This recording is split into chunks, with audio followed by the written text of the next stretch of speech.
안녕하세요. 건강에 관한 이야기 하나하나 풀어보는 정의안의 건강 톡톡, 한의사 정의안입니다. 지난주에 이어서 오늘도 여성을 힘들게 하는 시린 몸, 냉증에 대한 이야기입니다. 시리다, 춥다, 차갑다 하는 증상들이 생기는 원인은 과연 무엇일까요?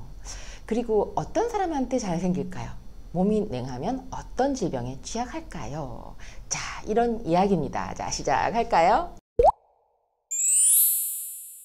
도대체 왜 시린 걸까요? 36.5도의 체온을 항상 유지할 수 있는 것은 우리 체온 조절 중추가 잘 작용을 해서 자율신경 기능이 제 역할을 하기 때문인데요. 시리고 추운 증상, 이런 냉증을 호소하는 사람들은 이런 기능이 제대로 작용을 하지 못하기 때문이죠. 결과적으로는 시린 느낌과 반대되는 뜨거운 열감도 마찬가지입니다. 시리고 춥다고만 느끼지만 또 팔하고 다리, 등, 복부는 시리고 가슴이나 얼굴은 뜨겁다고 호소하는 사람도 같은 이치라는 거예요. 증상은 반대지만 이 자율신경 기능에 문제가 있는 건 같다는 겁니다.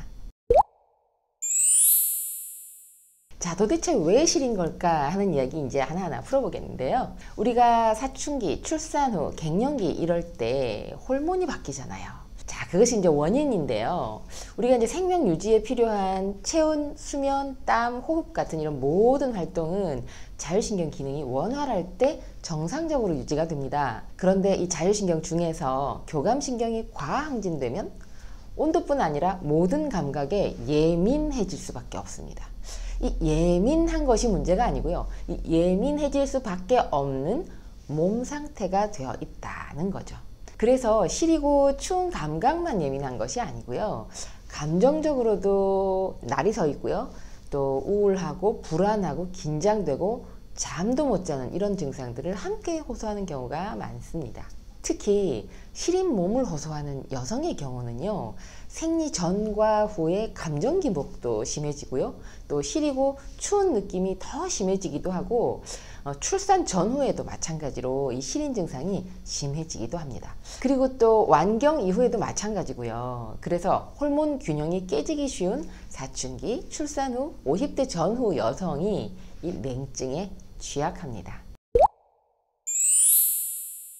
그 다음은요, 혈액순환이에요. 자, 혈액순환 조절이 잘 되면 혈관이 확장되고 혈류가 활발해지면서 이 체내 열을 발산해서 체온이 올라가게 되어 있습니다. 그리고 추울 때는 또 정반대로 혈관을 긴장시켜서 혈액순환을 스스로 억제해서 체온이 더 내려가지 않도록 열을 잘 보존해 주죠. 그런데 이런 정상적인 생리 기능들이 자율신경계가 담당을 하고 있잖아요.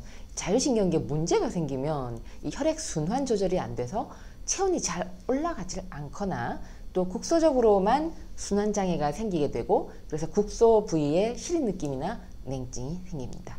이 자율신경 실조증은요, 그래서 시린 몸, 냉증의 중요한 원인이 됩니다. 치료는 어떻게 하느냐고요? 자, 치료는요, 순환을 잘 조절할 수 있도록 이 자율신경 기능을 회복하는 원인 치료가 꼭 필요합니다.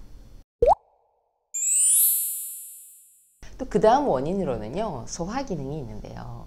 한의학적으로는 비주사말이라는 이야기가 있는데 소화기의 기능이 손발의 순환 상태를 좌우한다는 말입니다. 이 소화 기능이 약한 사람이 수족냉증 잘 생긴다는 의미로 생각해 볼 수도 있습니다. 실제로 임상에서도요, 이 시린 몸을 호소하는 사람들은 남녀를 불문하고 이 소화 기능이 약한 경우가 많았습니다. 소화력이 약해서 식욕도 떨어지고 또 밥 먹고 나서 나른하고 기력이 떨어지는 사람은 영양적으로도 부족하고요. 항상 피곤합니다. 이렇게 소화 기능이 약한 사람은 말초까지 혈액을 원활하게 순환시키는데 문제가 있을 수밖에 없죠.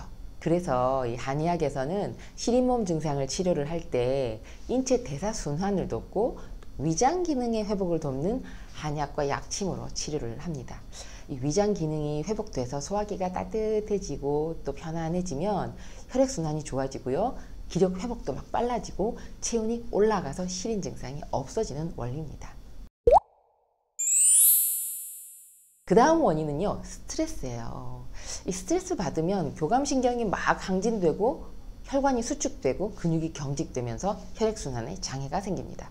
일시적인 스트레스는 이런 신체 반응이 있었다가도 금방 사라지는데요. 장기적인 스트레스는 이런 반응이 오랫동안 지속이 되다가 말초까지 순환이 되지 않거나 또 국소 부위에 순환에 문제가 생기고요. 온몸이 시리고 춥거나 또는 한 부분만 시리고 추운 증상이 생깁니다. 이 시린 몸 호소하면서 진료실로 내원하는 환자들 대부분이요, 이 만성적인 스트레스로 심신이 굉장히 지친 상태라는 것을 알 수 있었습니다. 이 스트레스가 만병의 원인이라는 것은 뭐 일반적인 상식이지만 이 시린 몸 증상의 주요 원인이라는 것을 환자들이 미처 생각하지 못하고 있는 경우가 많았습니다. 자, 이렇게 몸이 차면 걸리기 쉬운 질병들이 있거든요. 이게 몸이 차다는 게 시리고 추운 증상만 있는 게 아니고 다양한 다른 증상들을 동반을 하게 됩니다. 그리고 다른 질병들에 쉽게 걸리는 환경이 되기도 하는데요. 이 시린몸 증상과 동반되는 증상들을 한번 볼게요. 두통, 어지럼증, 이명, 떨림, 저림 증상, 만성 피로, 또 각종 염증 질환, 면역 저하, 그리고 정신적으로는 우울, 불안, 긴장, 불면 증상도 발생합니다. 여성의 경우는 생리통, 생리불순, 불임 증상이 생기고요. 남성의 경우도 발기부전, 남성 불임이 동반됩니다. 그리고 이렇게 몸이 차면요, 심장으로 가는 혈류에도 문제가 생겨서 뇌졸중, 우리가 흔히 중풍이라고 하죠. 또 혹은 반대로 저혈압, 이런 심혈관계 질환에 취약을 하게 되고요. 근육으로 혈류에도 문제가 생겨서 목이나 어깨, 허리와 등에 만성 통증이 생기기 쉽습니다. 자, 다양한 질병의 원인이 되는 이 시린몸 냉증 이야기는 다음 주에도 계속 됩니다. 자, 오늘은요, 시린몸, 이것 때문에 더 심해진다는 내용이었는데요. 첫 번째, 성호르몬의 변화. 두 번째, 혈액순환 장애. 세 번째, 소화불량. 네 번째, 스트레스 때문에 더 심해진다는 점. 그리고 몸이 차면 걸리기 쉬운 질병들에 대한 내용이었습니다. 자, 오늘 영상 보신 분들, 시린몸 냉증으로 고생하시는 여성분들께 이번 영상 도움되셨기를 바랍니다. 감사합니다. 정의한의 건강 톡톡. 다음 주에도 유익한 건강 정보로 뵙겠습니다. 감사합니다.